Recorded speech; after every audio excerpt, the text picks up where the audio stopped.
si Rhea May Giusman. Ako si Crizal Ann Cabalhug. Ako naman si Mary Rose Manaytay. At ako naman si Hannah May Bores. At kami ay nagmula sa BSED Filipino 2B.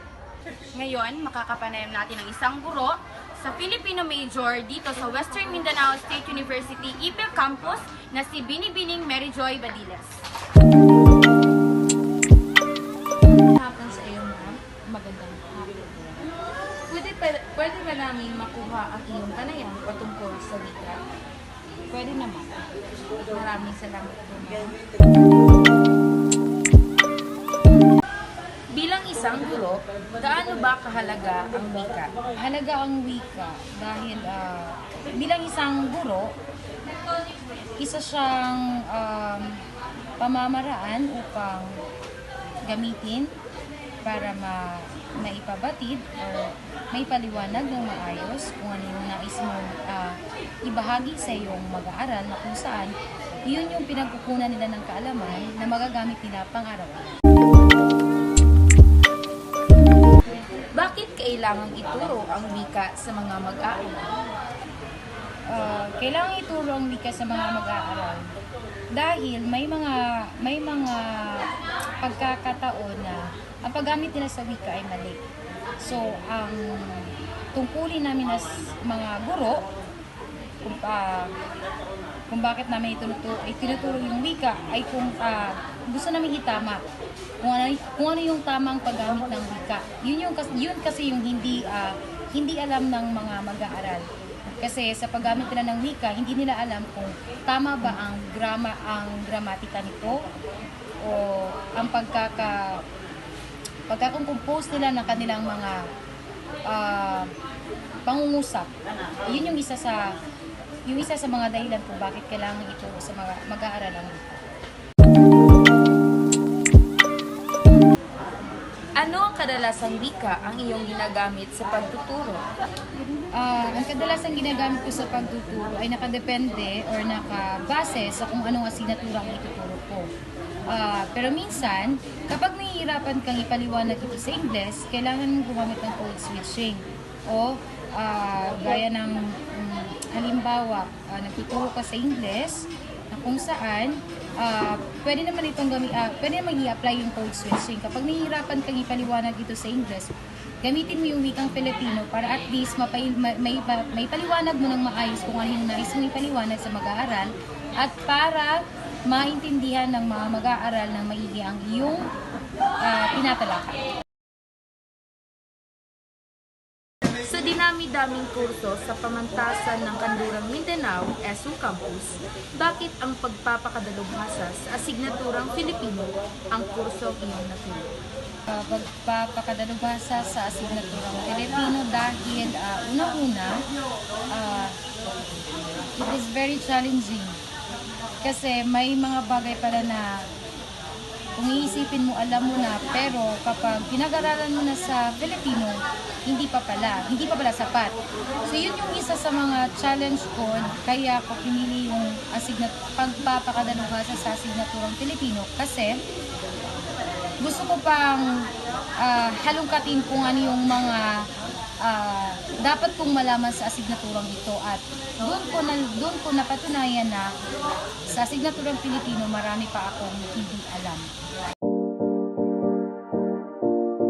Ang kung pagbibigyan kayo ng pagkakataon po na pumili ng ibang kurso, papalitan niyo po ba o hindi? Para sa akin, hindi. Kasi malaking tulong ang asignaturang ito sa pinag-iralan kong ito kung ano yung narating ko ngayon. Kung bibigyan man ako ng pagkakataon,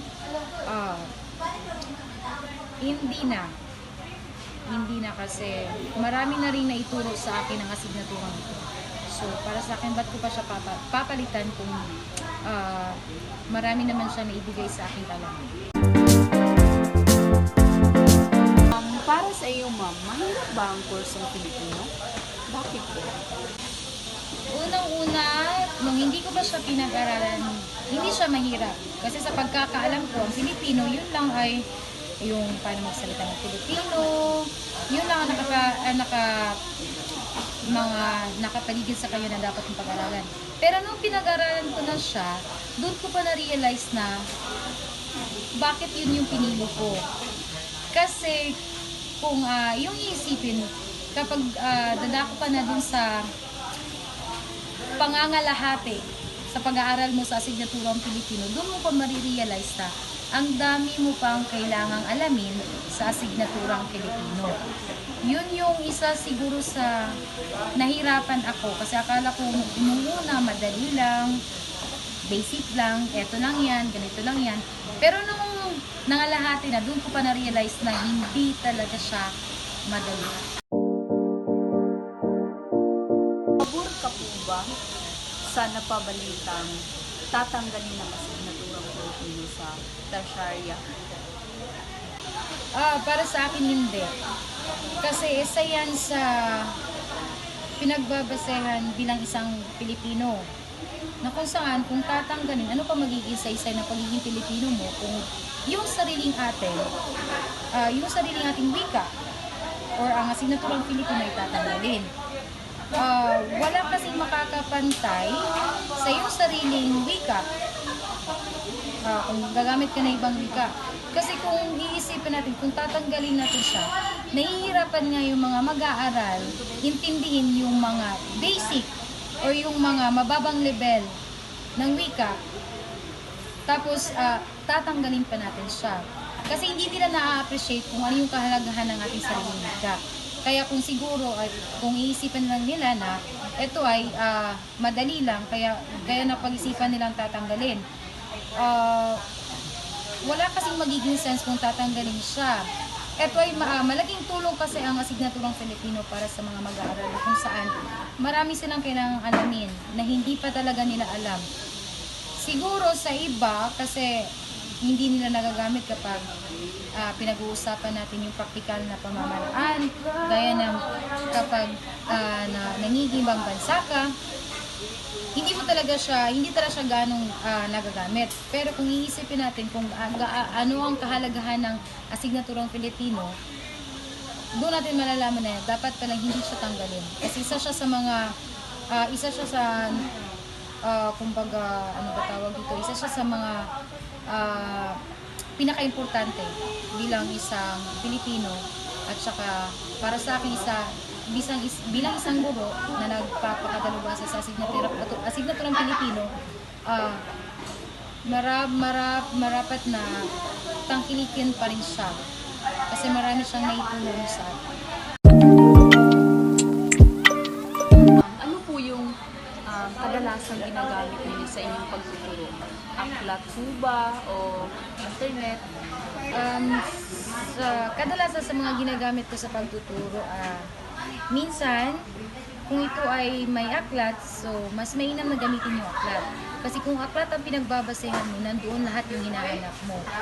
Yung internet, ginagamit ko lang, or yung teknolohiya, ginagamit ko lang siya sa pamamaraang or sa mga kadalasang hindi mo mahanap yung sanggunian. And mahirap kasi maghanap sa internet nang wala kang yung tamang pagbabasehan ng mga reliable sources na pinagkukunan mo ng references.